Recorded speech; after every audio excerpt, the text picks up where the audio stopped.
well, it's been another month, and that means it's been another month of losses. And if we take a look at the portfolio right here, down about 13% on the month, at least on a money-weighted basis. So that's a $10,000 loss on paper, of course. On paper. Nothing's real till you actually sell. But needless to say, it's been a rough go of things. If we go to the quarterly view, it's actually about the same. So it's been a little bit up and down in the quarter, but overall down, at least when we look at the full quarter view and the last month in particular. I didn't add any new money to the portfolio in the last month, and in the quarter, I only added around, as you can see by the net cash flow, about $3,400 into the account in actual new contributions. And I believe that includes dividends as well. I'm not too sure. I don't think it actually does, but anyways, I have not been adding money to the account because I've been paying other debts and things associated with the house that we just moved into and all that stuff. So I haven't been adding much to the stock portfolio, and I am looking to buy a private business in the meantime. So that will probably take a lot of new cash as it comes in,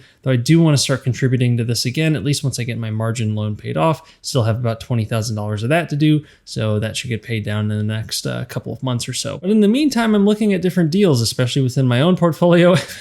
Man, the monthly view is looking very red. If we look at all these stocks down on the month, this is the 1 month view still. But I've been looking at potential deals in my own portfolio and also sparingly outside of the portfolio as well, always looking for new ideas. If there's something that hits me over the head, I might as well invest in it, right? If I can find the cash or if I want to reallocate towards something else. One thing I'm thinking about reallocating is this Equity Commonwealth and also this metal slice. Since these kind of were supposed to be cash alternatives, especially Equity Commonwealth. This is kind of like cash with potential upside because the portfolio value in Equity Commonwealth is almost entirely cash. So theoretically, the downside's pretty low on this, but you also have sort of cash drag built in, especially in this inflationary environment. That can be a problem. But I guess with everything going down in the meantime, maybe it's not a problem to have a bunch of cash. But I wanted to take a quick look at our old friend Facebook, now Meta Platforms, which is one of the sort of medium-sized holdings in my portfolio. I contributed, I think, about $8,500, as we can see here, based on my cost basis. And that's at an average share price of about $189. And I did contribute a decent amount to start above 200, but I've been adding more and more as it's fallen below about the 170 mark.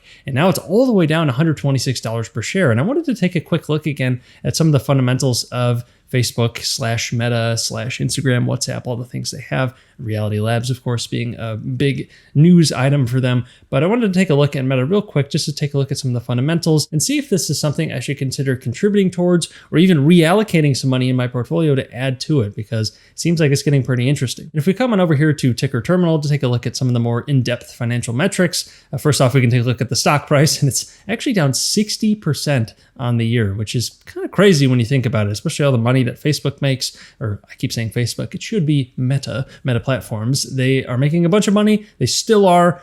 Yes, there are some potential headwinds ahead, so things might not necessarily work out as well in the future, but in the meantime, they're pumping out a ton of cash, and they have been pumping out cash for basically their entire existence, so they make a lot of money. But I'm getting ahead of myself. Down 60% on the year, which is, again, kind of crazy. If we scroll on down here to financials, we can take a look at some of the more in-depth numbers. The top line has been exploding. Even at these already pretty high levels, we're looking at something in the last 12 months like $120 billion in revenue. That is a lot of revenue and a lot of money to manage, and a lot of money that they make really by selling ads and now by selling virtual reality products. But again, most of it is stemming from ads. That is their core business. And there are some concerns in the near future, especially as we enter a deeper recession potentially and other problems associated with that, spending decreasing. We'll see what actually happens over the long run, but there is this sort of adpocalypse potential ahead of us. And that's a big reason that a lot of stocks aren't doing well. Just economic activity is potentially slowing even more.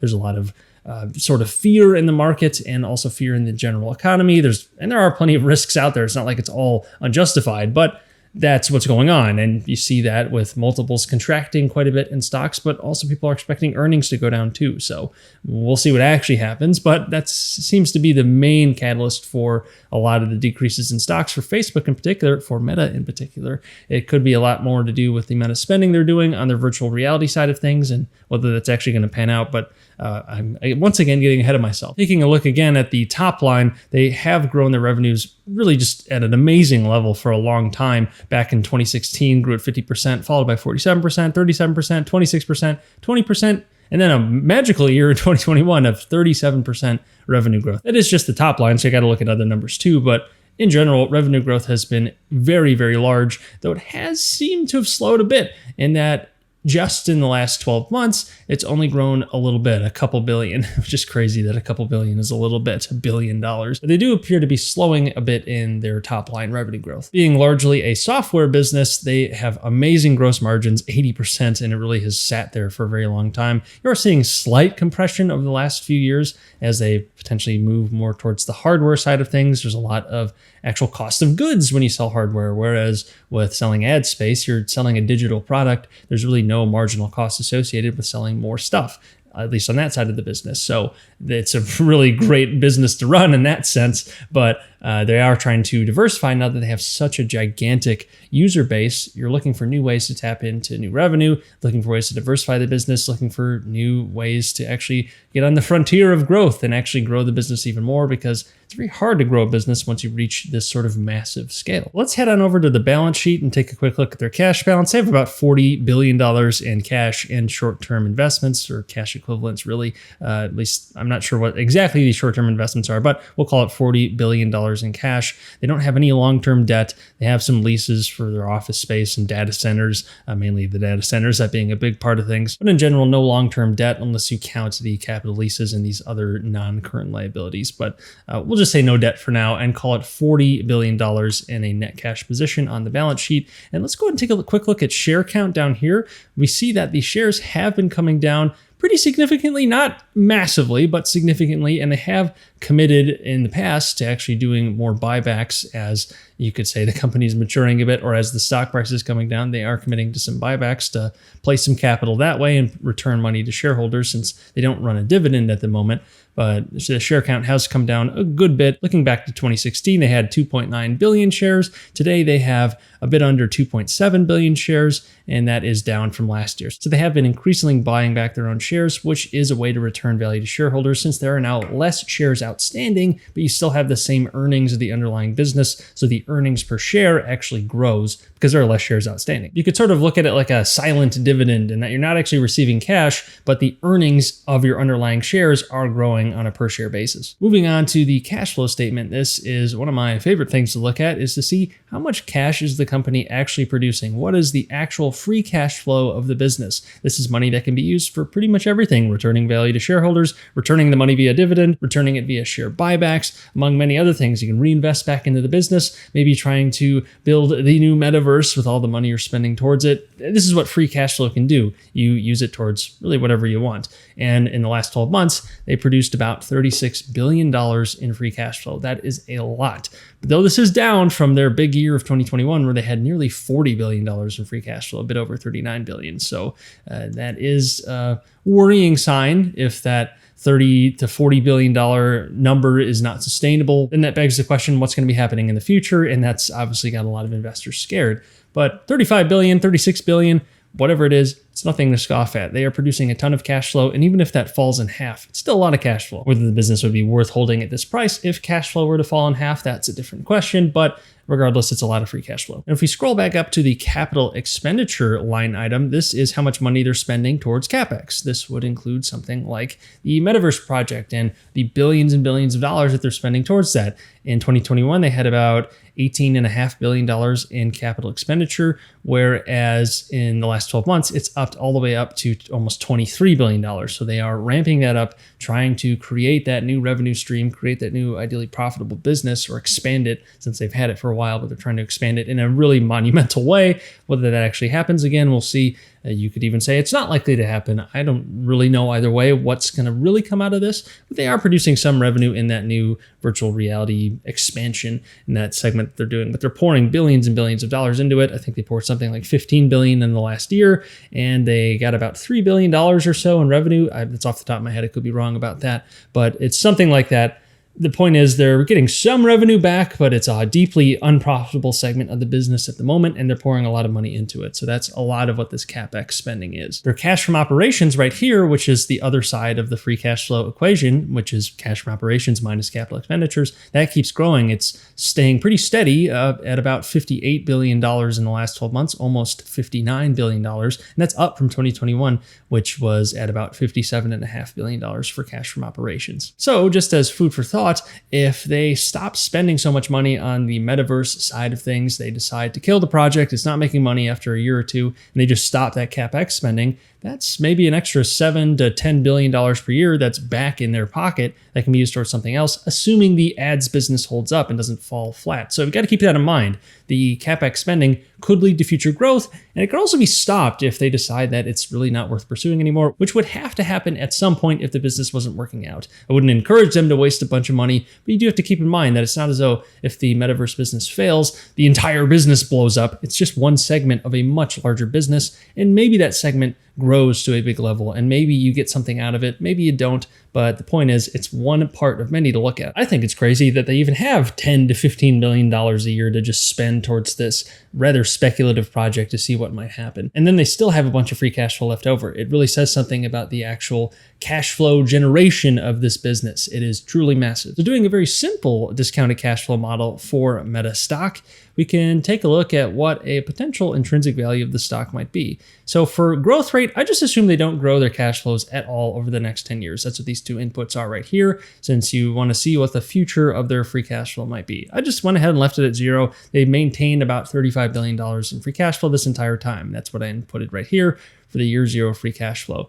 I included the $40 billion in cash, or the excess cash, the cash minus their long-term debts. I didn't count the leases or any other of their non-current liabilities. I just said it's $40 billion in net cash. So that would be added here. I'm including a terminal value on their free cash flow of about 15. That might be a bit ambitious if they actually aren't growing, if they really are that stagnant. 15 might be a bit aggressive. It might be closer to 10, 12, 13, something like that. Who knows what actually happens, but let's just say it's around 15. That's kind of a historical average for many companies. Though every company is different, since the multiple depends largely on what people expect the growth rate to be, at least for some investors who care about fundamentals. And then I'm using a discount rate of 15%, which would imply that if everything followed this model exactly, I'd expect something like a 15% return, assuming I got it at the intrinsic value price. So let's take a look at what happens here. We input our $35 billion in free cash flow for all these years. We grow it at our growth rate of 0, so it doesn't grow at all, so it's $35 billion for every single year. We then discount all of those cash flows by our discount rates, so you get the present value of those cash flows. Meanwhile, we take the year 10 free cash flows, multiply that by 15 to get our terminal value of about $525 billion, but we got to discount that as well, so that brings us down to about a $129 billion, or almost $130 billion discounted terminal value.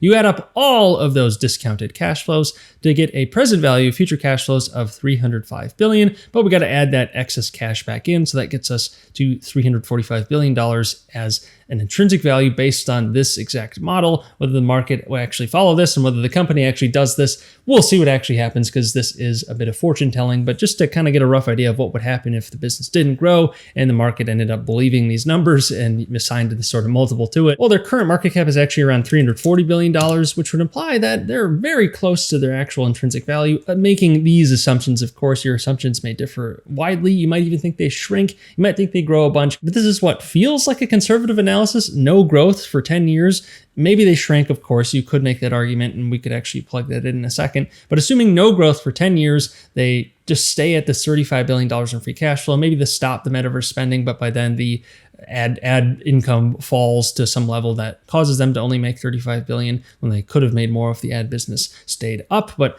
whatever happens, that would imply that they're at right around fair value in this specific model. If they shrink by a few percent per year for the next 5 years, now it doesn't look like a great deal. But if they grow in the next 5 years, then all of a sudden you have a nice little margin of safety here. So your assumptions can really change this model in a big way. But the point is, assuming no growth, it looks like they're trading around fair value with this specific model. At the end of 5 years, they figure something out with the metaverse. It grows by a significant margin. We'll say, 7% a year for those last 5 years. And there's your margin of safety there. That is a bit speculative because we don't know what that will actually entail, but hey, it's something that could happen. Or what I should say is it's not wildly unreasonable to see that potentially happening. Though maybe you think it is unreasonable, that's up for you to decide, because this isn't a recommendation either way. I'm not saying that this is gospel. This is just a simple financial model. Even if all of these numbers came true, the market might still assign some totally random multiple, and something might totally change with the actual value, the actual market cap of the stock. So invest at your own risk. So as for me with Meta stock, it's something I'm looking to add to once I start adding more money to the account. account, assuming everything holds up, we don't get more news that something bad is happening that would actually change the fundamental analysis, because that could always change. Fundamentals are not fixed. They change with the times, they change with whatever the business is doing, because a business is a living, breathing thing.